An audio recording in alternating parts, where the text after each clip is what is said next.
à une hypersialorée ou une hyperproduction de salive. On peut être amené aussi à faire une intubation. C'est dans quel cas?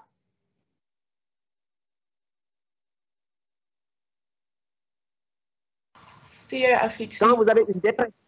Voilà, quand il y a une asphyxie, donc vous faites une intubation, ça s'appelle une intubation en urgence pour sauver. Dans ces cas, c'est des malades qui sont en train de mourir, qui sont en détresse, qui sont en train de mourir. Donc vous êtes obligé, dans une catastrophe, essayer d'intuber pour assister ces enfants. Donc on peut aussi, un geste d'urgence, c'est une trachéotomie. Quand vous avez donc une dyspnée laryngée sévère avec obstruction donc du larynx, vous pouvez faire la trachée est très accessible, vous pouvez mettre une incision ici de la trachée pour l'ouvrir et mettre une sonde pour essayer de ventiler l'enfant. Les états de choc également. C'est là où peut-être il faut mettre on peut être amené à mettre une voie ici on a un état d'urgence quand il y a une péritonite, vous avez une péritonite ou bien des signes de perforation importantes au niveau digestif. Voilà. Maintenant, une fois la CAT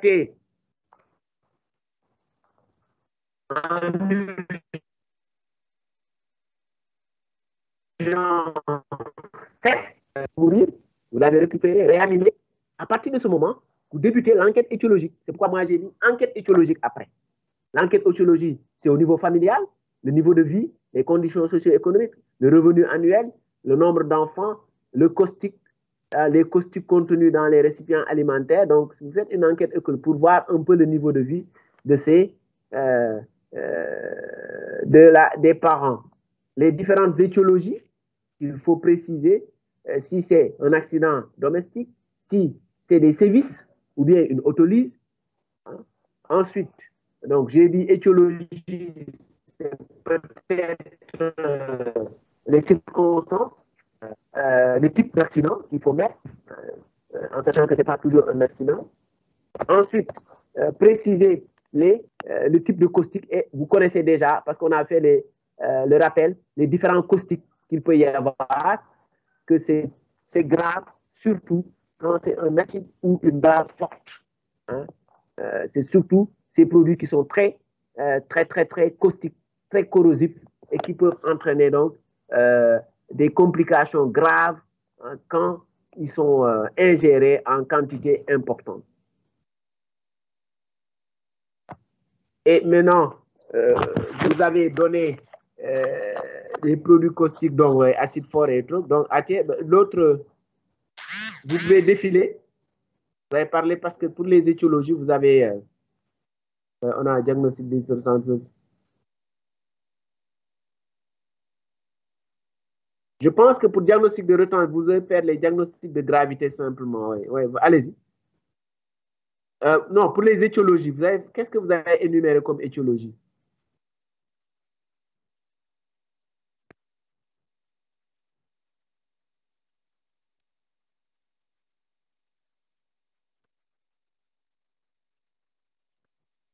Ah, c'est ça.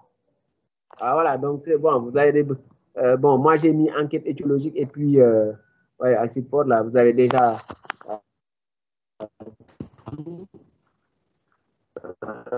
Moi j'ai dit soit qu'il s'agit d'accident domestique, de sévices ou d'autonomie. Maintenant, pour le traitement, allez-y à traitement.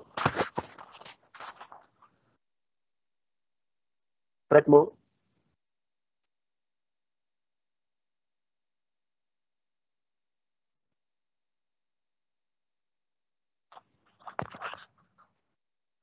Le but du traitement, c'est quoi?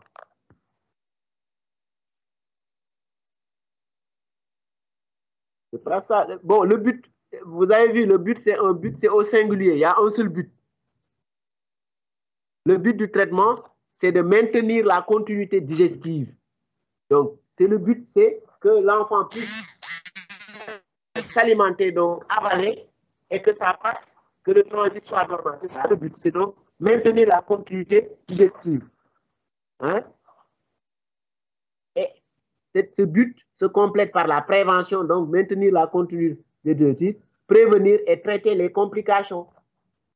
Donc vous allez prévenir les complications, mais également les traiter si elles sont là. D'accord? C'est ça le but.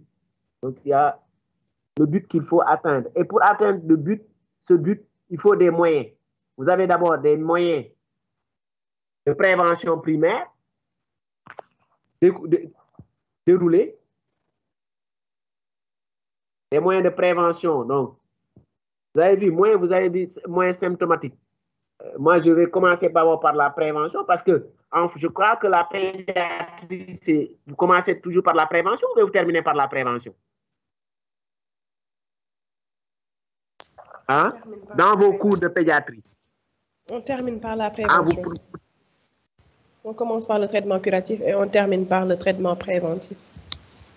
Ok, merci. Donc, on peut aller au traitement parce qu'en fait, c'est peut-être dans les indications, mais ici, vous avez les moyens, c'est les moyens que vous donnez. Et vous les moyens, vous les listez. Et les moyens, vous les listez. Donc, moi, j'avais une prévention primaire, c'est IEC. Donc, c'est information, éducation, communication. Donc, ranger les produits toxiques en hauteur ou dans un placard fermé à clé, hors de portée des enfants, équiper les contenants de bouchons à sécuriser, des bouchons sécurisés, ne pas transvaser les produits ménagers dans les récipients à usage, ne jamais manipuler de produits toxiques en présence d'un enfant en bas âge, apprendre très tôt aux enfants les dangers des produits. Hein? Ça pique, ça brûle, c'est du poison. Donc, déjà, il y a ces termes qu'il faut apprendre à l'enfant. Maintenant, pour la prévention secondaire, c'est la sensibilisation des parents sur les gestes à ne pas faire en cas d'ingestion de produits caustiques. Et c'est toujours l'information, éducation, communication. Et la prévention tertiaire relever le niveau de vie, lutter contre la pauvreté et donc il faut encourager donc ou bien aller vers le développement que dans tous les plans. Maintenant, pour le traitement, pour les moyens du traitement médical, hein, les moyens du traitement médical, c'est ce que ici moi j'ai mis mise au repos du tube digestif. D'accord? Jusqu'à la cicatrisation des lésions du tractus digestif supérieur. Donc, c'est pas réellement ça qu'il faut mise au repos, parce que comme j'ai dit tout à l'heure, mise au repos, c'est un peu restrictif. C'est éviter toute substance qui pourrait peut-être aggraver des lésions, notamment des produits chauds, hein, dans certains cas, ou bien des produits, l'ingestion de liquide chaud ou des substances qui peuvent aggraver les lésions. Vous avez les moyens. Donc ça, c'est les mesures hygiéno-diététiques, quoi. Les mesures hygiéno-diététiques qu'il faut mettre en œuvre. Donc c'est pourquoi j'évite de dire mise au repos. Peut-être mesures hygiéno-diététiques. Les médicaments, vous avez les antisécrétoires hein, pour lutter contre l'hypersécrétion de gastrine ou bien d'acide au niveau gastrique. Utilisation d'antibioprophylaxie, donc les antibiotiques. Toujours les moyens médicamenteux, c'est les corticoïdes. Vous avez donc à la dose de qui est précisé ici. Donc, on peut faire des doses